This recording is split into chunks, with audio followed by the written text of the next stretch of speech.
Welcome to the Shutter Shack.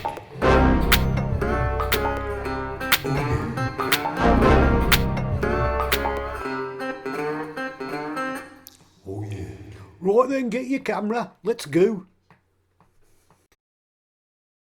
Okay, so in the last video I showed you how to import images from the card, and we're going to have a quick look at some of those things again when we import, because there are some other features that you can do when you import them. The first video was to show you the basic way of just getting your pictures on there, but we're going to have a look at more complex ways now, not complex but more useful ways of things features you can add to make it much better for sorting your photos once you've imported them. So I'm going to quickly go over importing some files. I'm going to put my card in again, so we get basically the same as what we got previously. I'm not going to include all the images in this case, so I'm going to remove a few using the technique that I showed you in the first one. Okay, so now I'll go to import, but before I do, there's things to learn. And that is about these features on the right hand side. So there are a number of selections. We're copying files at the moment, so we're still copying because we're using the card, and I've already said this, copy is the one to use. Now when you are copying files, you've got a few extra features that you can actually do when you import them that we haven't gone over. You can build a smart preview. Now I'm not going to talk much about this because I'm going to probably do a separate video on building smart previews. It's a feature that many like. I personally am not keen on it, but basically what it does, it creates a second file that you, even if you removed your hard disk with your images on, it would still be able to edit the pictures on a reduced size file. Just like you was editing the raw file. The reason I don't like that is basically because it's creating yet another file. So they're made really to work on a smaller file that you can work on without any drives being attached. But the problem is, if you then want to export that file, it's a bit of a pain. I don't really see the sense in it, but I will do a video on using that just because some people think it's great. So that isn't not for me to decide, it's for you to decide. Something that's really important, don't import suspected duplicates. Now the reason that is important to tick that, let's say you go out and you take some pictures. So we've gone to this location, I've took some pictures, and I've come back home and I've took my card out and I've put it in the computer and I've downloaded the images, and then I take the card out, put it back in my camera, and I go out on the night and I take some more. So when I come home, I want to import those pictures, so I put the card in, and then obviously all the previous pictures are on there. Now you wouldn't want to import those once again and get two lots of images, so therefore you will make sure that you click don't import suspected duplicates, and then it will just ignore the other photos that have already been imported. Okay, so really important.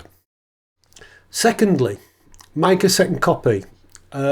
You can click this and you can select a location on your PC. If you was to click the plus there or the little arrow there, you can say where you want a second copy to do. Now why would you do that? It may be you're doing wedding photos maybe, and you want to put them on two separate drives just to make sure that they're doubly safe, or it may be that you're just one of these persons who are obsessed with making sure your pictures are safe. Nothing wrong with that, and you want to put it in two places rather than just one. I don't do that. I do duplicate all my images that I've edited, so all of those are safely stored in a number of locations when I save them. But the raw files, I do take a risk as such, and I've lost raw files before, so it's not really a bad thing to do that now and again. But I only do it, I would say, with those images that are really important, with your everyday shots. But if you've got something that's really important, I have done it for weddings, so I made sure I've saved it to two different locations just in case anything goes wrong. I've always got that backup copy. So in this case, I don't want to do that. Next thing is add to a collection. Now, this is really useful. You can do this whether you're taking it from a card or another location. So this applies to both methods. The other method of putting pictures on your PC, to your catalogue, they're already on your PC, I will go over after this. So we'll explain how to do that. But add to collection, if I click that, you'll see that I've already got some collections on here. And I've got one called Peak District. So I could just click there and add that, but then you wouldn't know how to create a collection. So I'm not going to put them in there. I'm going to click on this tick or on this plus sign there. I'm just going to call it waterfalls.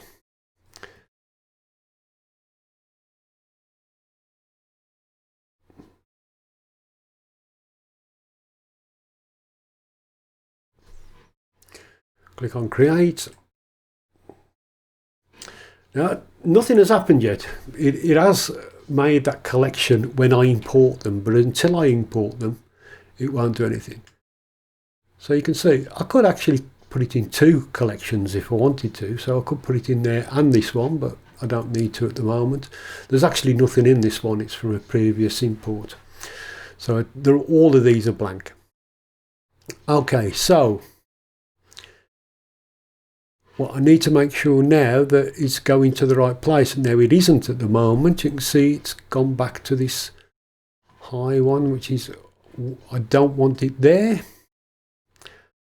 I want it on my BT one, and I want it in 2020.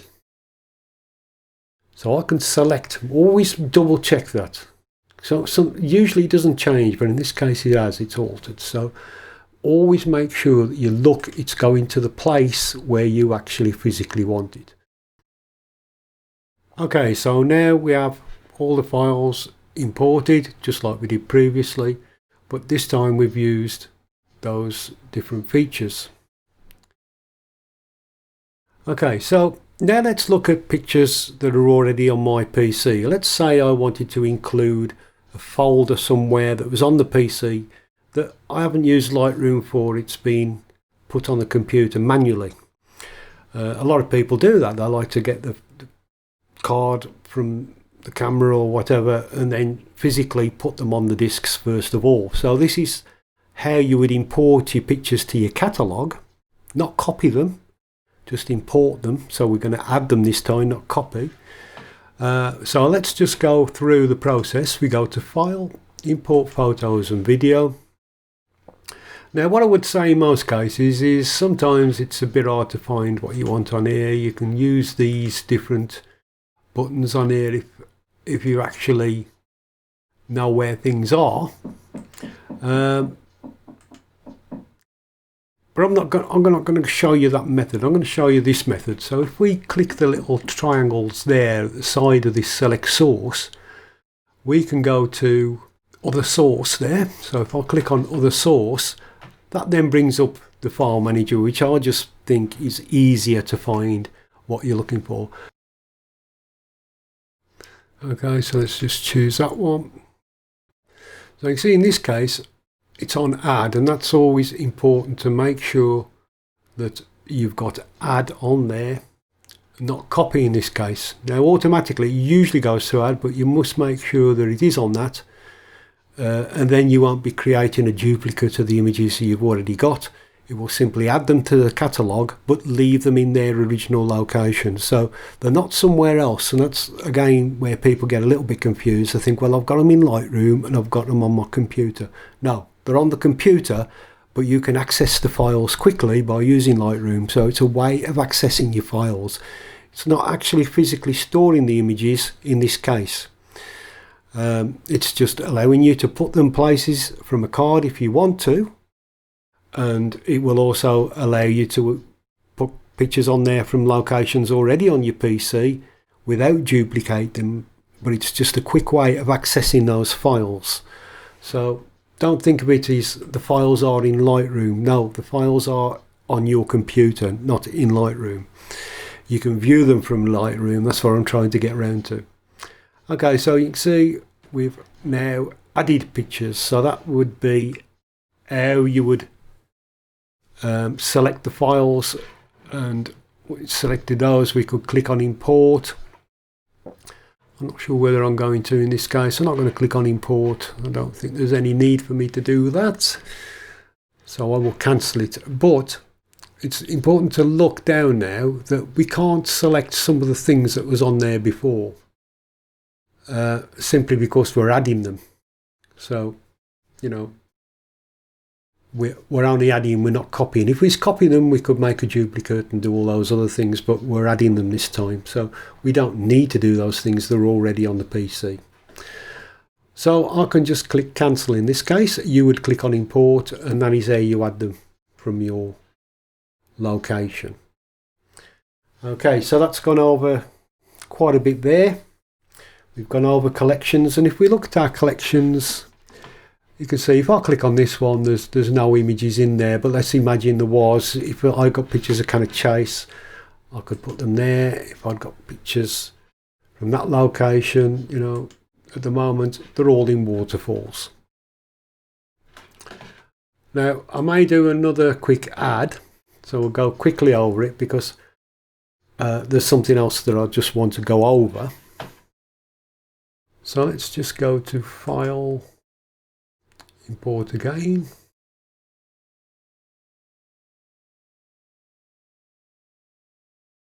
Let's just quickly find a few pictures. Okay, so I'm going to import these images. Nothing special, just some flower images. So again, I've added those. Not copy them, we've just added them to the collection. Now let's just select a few of these images. So I'm going to click on that one. I'm going to hold down Command or Control on your PC and just choose some of the images. That'll do, I think. Okay, so we just got 3 or 4 there. And what I'm going to do with those is I'm going to create a new collection. So I'm going to go to Library, and I'm going to click on a new collection. And I'm going to call it Flowers. Okay, and I don't want a virtual copy. But what I'll need to do is to make sure this is ticked, include selected photos. So I can click on create, and you can see now I've created a collection called Flowers there with 4 images in. So if I go to the waterfalls, there's all my waterfall images. So you can see even after importing them, you can put them into another collection. So that's quite handy to know. Okay, I think that's everything this section of the course. What we'll be looking at after this is other ways of looking at your pictures, and we'll also go over the start of actually editing pictures.